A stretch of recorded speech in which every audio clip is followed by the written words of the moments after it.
উম্মে সালমা বলেন, আমি এই মাটি টুকুন বোতলের মধ্যে রেখে দিলাম, ওদিকে দিয়ে দয়ার নবী মায়ার নবী দুনিয়ার থেকে বিদায়, 4 খলিফা বিদায়, ফাতেমা বিদায়। এইভাবে আস্তে আস্তে আমিরে মাবিয়ার হাতে মদিনার শাসক ক্ষমতা। আমিরে মাবিয়া রাষ্ট্রের প্রধান, বুড়া হয়ে গেছে তো এজিদ। রাসূল বলছিলেন, মাবিয়ারে তুই বিয়ে করিস না, কিন্তু মাবিয়ার এমন এক রোগ হইল, লোকেরা পরামর্শ দিল কবিরাজরা বিয়ে করলে ভালো হয়ে যাবে, কিন্তু রাসূল নিষেধ দিছিলেন বিয়ে করিস না।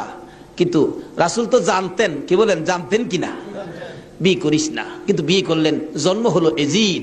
একটু বুড়া হয়েছে বাবা, এজিদ চক্রান্ত করতেছেন, বাবার ক্ষমতাটা আমার নেওয়া দরকার।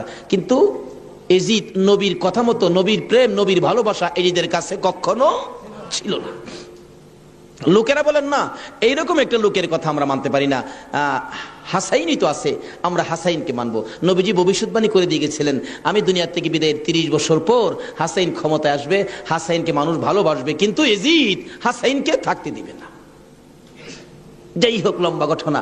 এজিদ কয় হাসাইনকে কিভাবে শেষ করা যায়, দুইজনই পথের কাটা, একজন হাসাইন একজন হুসাইন, দুইজনকে শেষ করতে পারলেই তো আমার সুবিধাজনক পরিবেশ হয়ে যাবে। কি করব, কি করা যায়? এক কুটনি বুড়িকে এনে বললেন, তুমি কি পারবা হাসাইনকে শেষ করে দিতা? কুটনি বুড়ি কয়, এটা ব্যাপারই না। এমন কিসিমের মহিলা আছে না দেশ, খালি বেজাল লাগাই সংসারে। হাসাইন রাদিয়াল্লাহু তাআলা আনহুর বিবি ছিলেন 4 জন, সকলের ছোট বিবির নাম ছিলেন জায়েদা।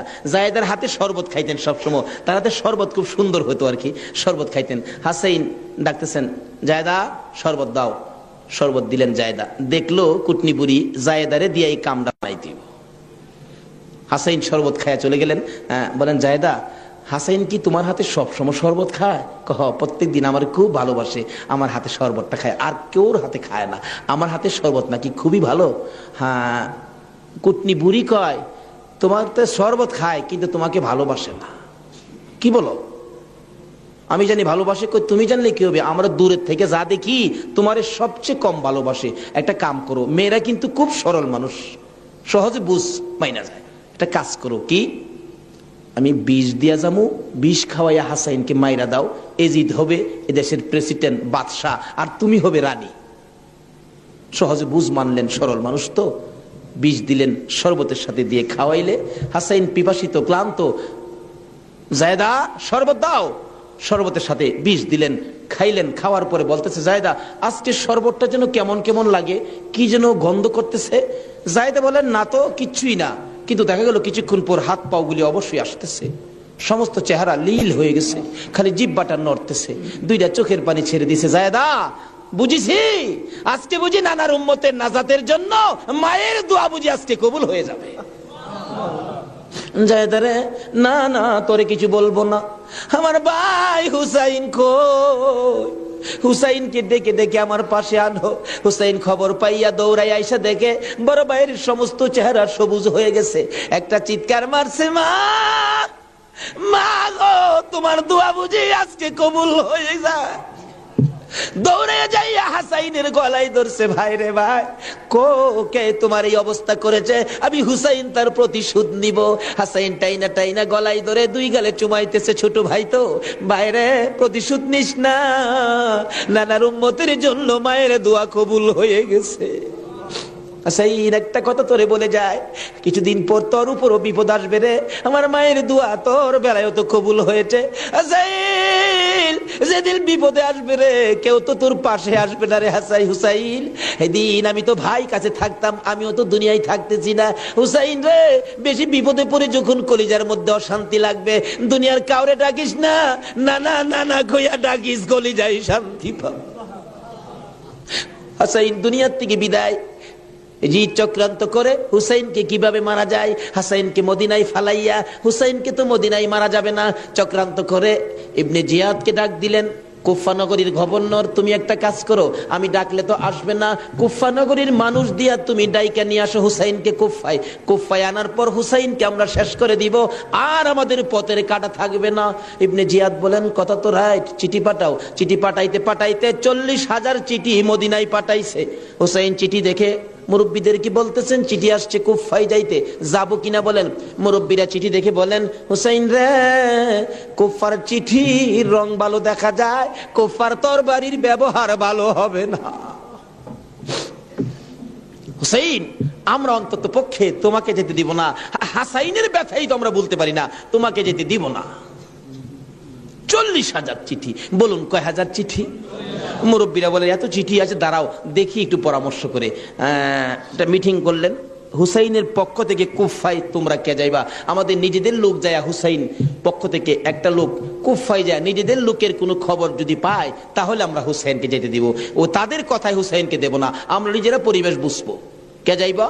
একজন লোক দাঁড়াইলেন, ইতিহাস বলেন, যার নাম হলো মুসলিম বিন আকিল।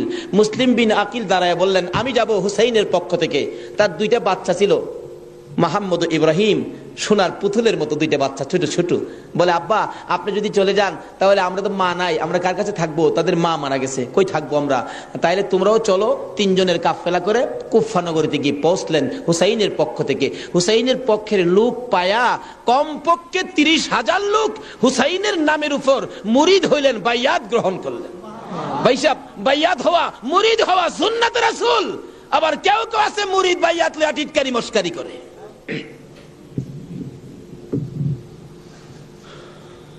বুঝে না ভাই সাহেব, পীরের কাছে মুরিদ হবেন, কত মজার খেলা যে খেলে, আল্লাহর ওলির আল্লাহর সাথে কত খেলা যে খেলে। আল্লাহ কয়, এই তানো ফতুয়া লাগাইস না, মাসলা লাগাইস না, এটা আমার খাস বান্দা, খাস জাগাত কোনো দলিল লাগে না। জোরে জোরে খান সুবহান।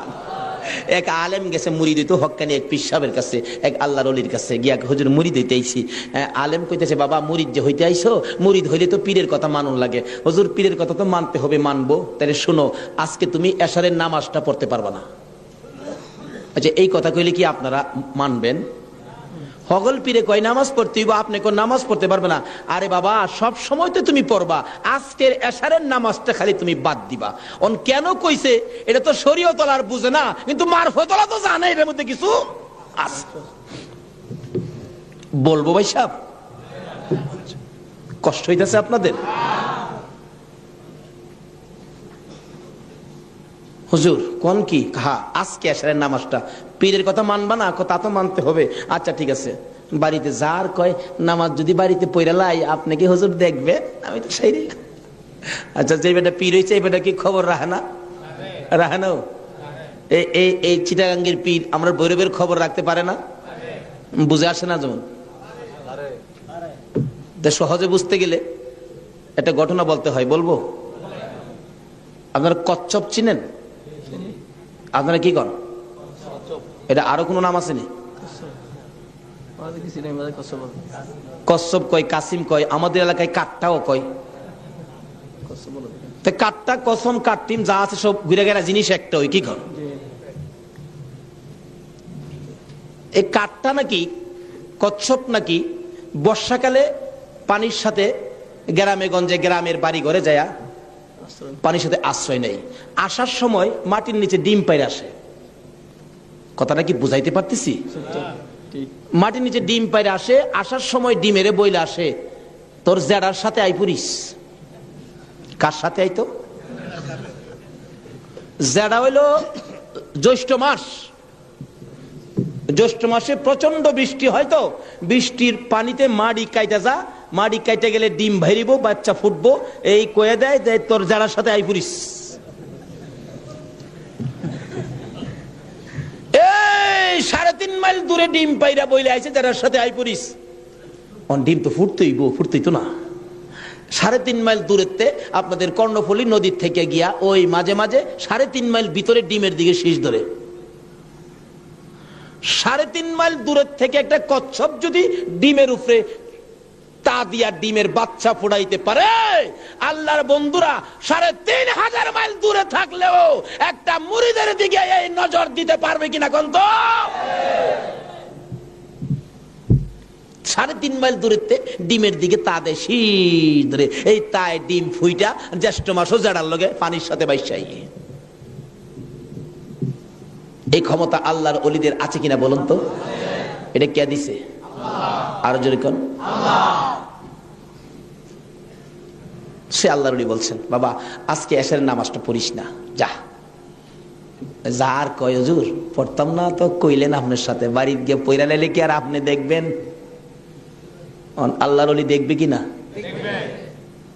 বাড়িতে গিয়ে কয় হুজুর কইছে নামাজটা ছাইরা দিতাম, হুজুরের কথা তো মানতে হবে, একবারে সব না ছাইরা খালি ফরজটা পয়রা লাই, একবারে কেমনে বাদ দিলাই, সারা জীবন নামাজ পড়লাম, আজকে নামাজটা কেমনে বাদ দিলাই, শুধু ফরজটা পয়রা ঘুমাই রইছে। রাত্রে নবীজি আইসা ডাকতেছে, কিরে আজকে এই আমার সুন্নত ছাইরা দিলি? পীরের কথা হই না কি করলাম, আফসোস। অথচ কোন খেলা খেলাইছে এটা গেলাম, হ্যাঁ এখনো বুঝছে না।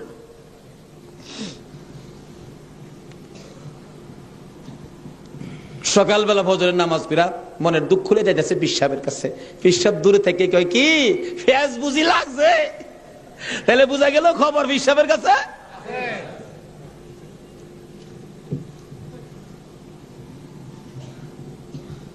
হুজুর আর কথা কইেন না, আপনি না করছেন নামাজ পড়তাম, কত তুই বেটা নামাজ পড়ছস কে?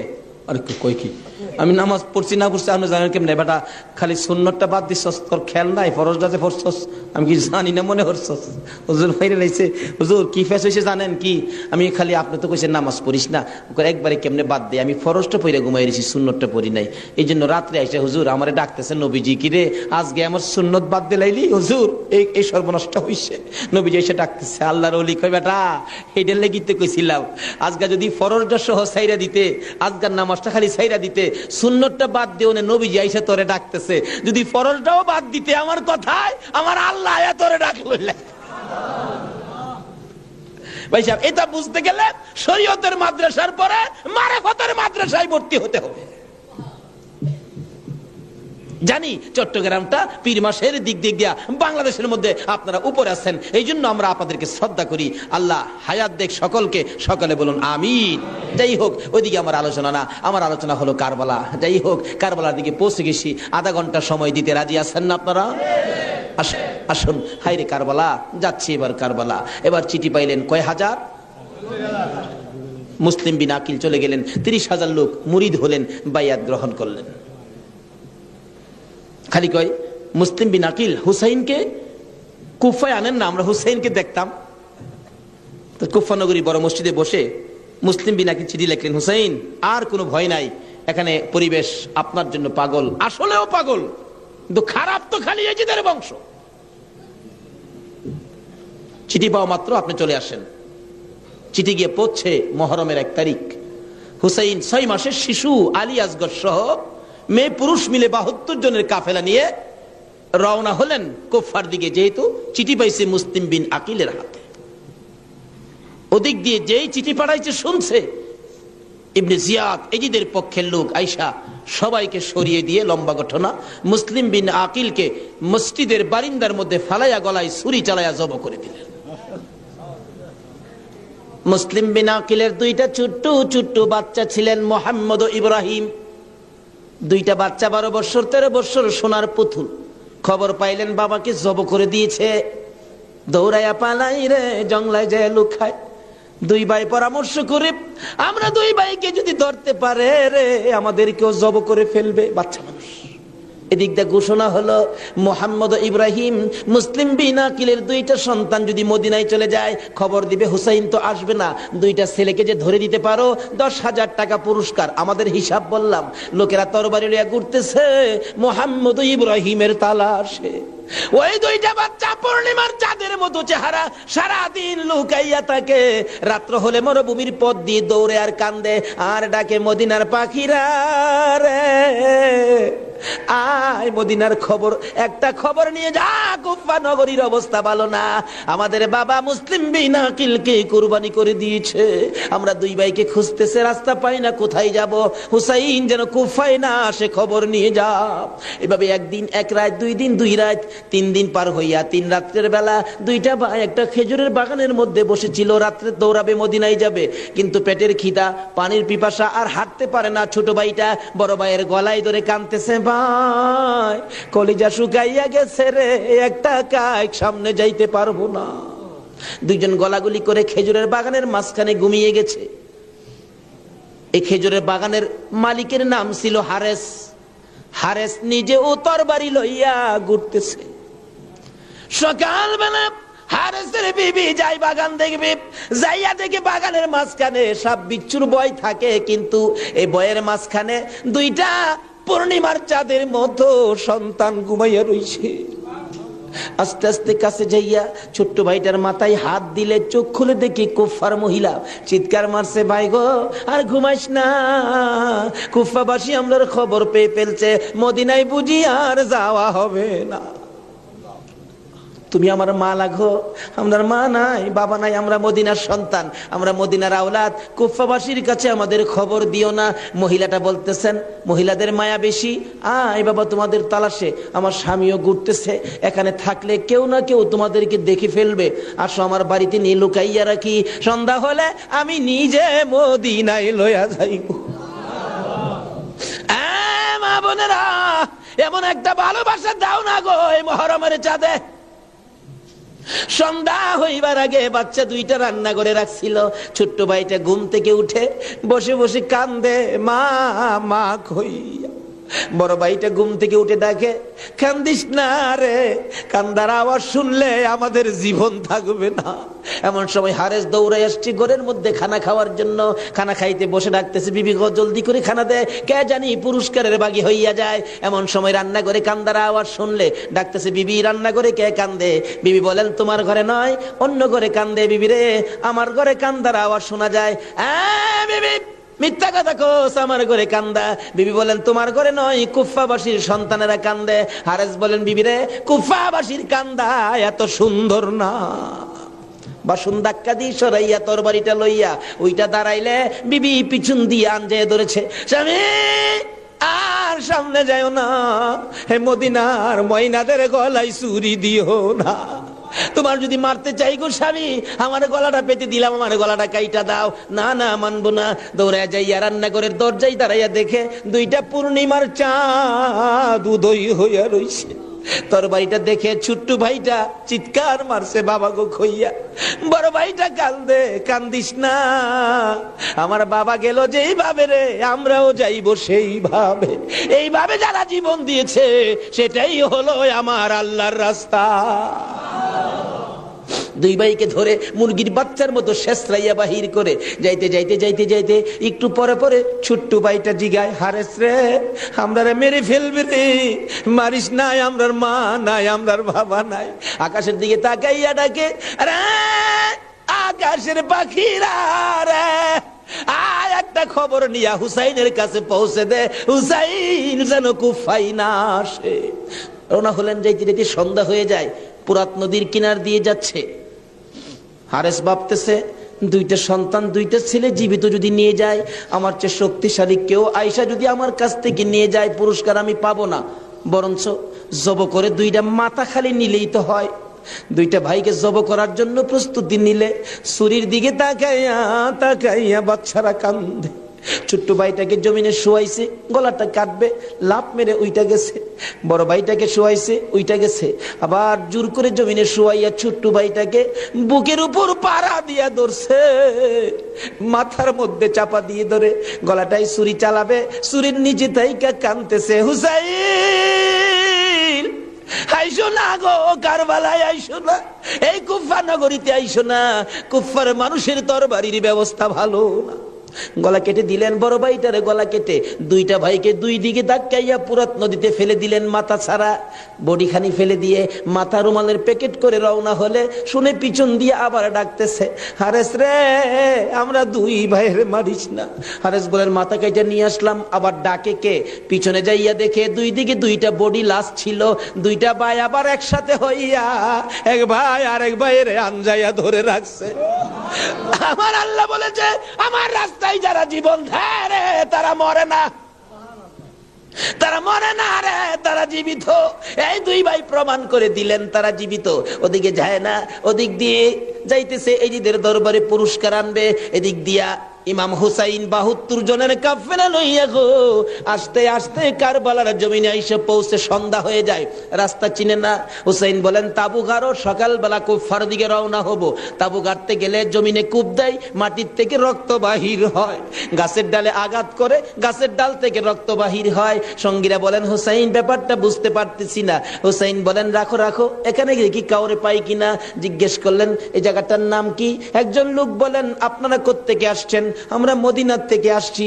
এই জায়গাটার নাম কি? জায়গাটার নাম কারবুলা। হুসাইন একটা চিৎকার মারছে, সঙ্গীরা রে তাবু গাড়ো। আমার নানা বলেছে রে, নানার উম্মতের জন্য আমি হুসাইন কারবালাই নাকি শহীদ হব। মুহররমের 7 তারিখ তাবু গাড়লেন। সন্ধ্যা হইলে তাবু গাড়লে রাত্র শেষ হওয়ার আগে 4000 এডিদি শুনল নিরস্ত্র মুসলমানের চারপাশে ঘেরাও করেছে। আজকে সেই নিরস্ত্র মুসলমানের উপর ইরাকের জমিনে বলুন তো আক্রমণ হচ্ছে কিনা? সকালবেলা ডাকে হুসাইন যুদ্ধ করো।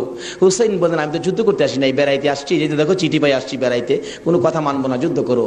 1 দিন 2 দিন 3 দিন পার হইয়া মুহররমের 9 তারিখ দিবাগত 10 তারিখের রাত্রে শেষ চিন্তাধারা। হুসাইন তাবুর বাতিরা জ্বালায় বলতেছেন তোমরা কথা শোনো। কি এখানে অবস্থা ভালো দেখা যায় না, যুদ্ধ করার তো কিছু নাই, তোমরা আমার একটা কথা শোনো। কি? বাতিটা নিবাই দিলেন। নিবাই দিয়া বলতেছেন যে যেদিক দিয়া পারো কারবালা ছাইরা তোমার নিজেদের জান বাঁচাও, কিন্তু হুসাইন কারবালায় শহীদ নানার উম্মতের নাজাতের জন্য। সারা রাত কান্নাকাটি। পারবা? 9 তারিখ দিবাগত রাত্রে টিভির বর্তাটা বন্ধ রাখতে, রেডিওর চাবিটা বন্ধ রাখতে। হুসাইন কারবালায় সমস্ত লোকদেরকে 72 জনের কাফেলা নিয়ে কান্দে, আর আমরা সেই তারিখে টিভি চালাই। কিসের মহব্বত আর কিসের মায়া আর কিসের নামাজ তুমি পড়েছো?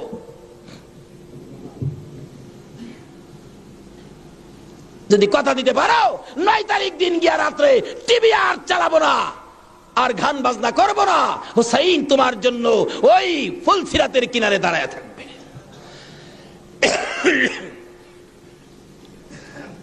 সকাল হয়ে যায়, ফজর আজান দিলে নামাজ পড়ে। নামাজ পড়লেন, এত বিপদ তারপরও হুসাইন নামাজ ছাড়ে না পড়ে।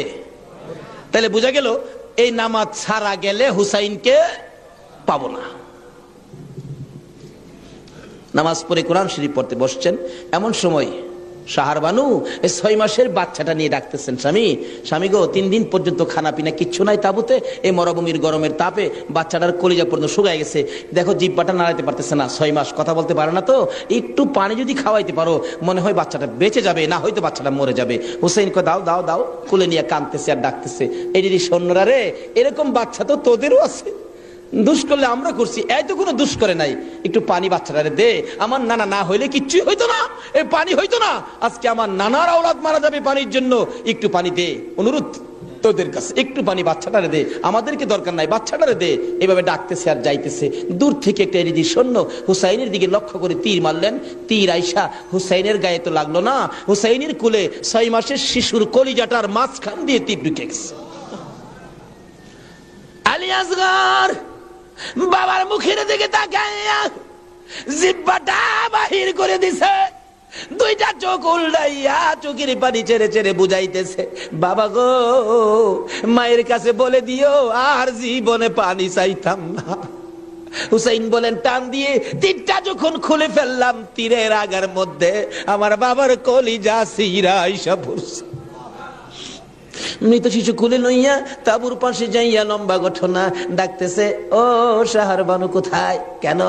এই যে নাও তোমার ছেলেরে পানি খাওয়াইছি, বেরিয়ে দেখে মা দুকিনি বাবার জিহ্বা বাহির হইয়া রইছে, চোখ 2টা উল্টা লইছে, বুকের মধ্যে রক্ত দেখা যায়, চিৎকার মারছে, মাবুদ আমার বাবা কোন পানি খাইছে গো?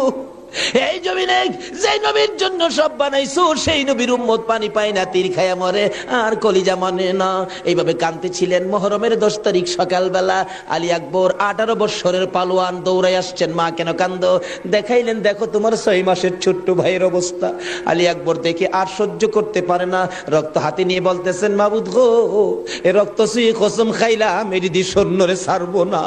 যুদ্ধ শুরু হয়ে যায় মুহররমের 10 তারিখ। আলী আকবর যুদ্ধ করতে করতে পিপাসিত ক্লান্ত হইয়া তাবুতে ফিরে এসে ডাকতেছেন, মা মা, এক গ্লাস পানি যদি খাওয়াইতে পারো, কথা দিলাম সমস্ত কারবালার সৈন্য, এই দিদি সৈন্য ওদেরকে আমি খতম করে ফেলবো।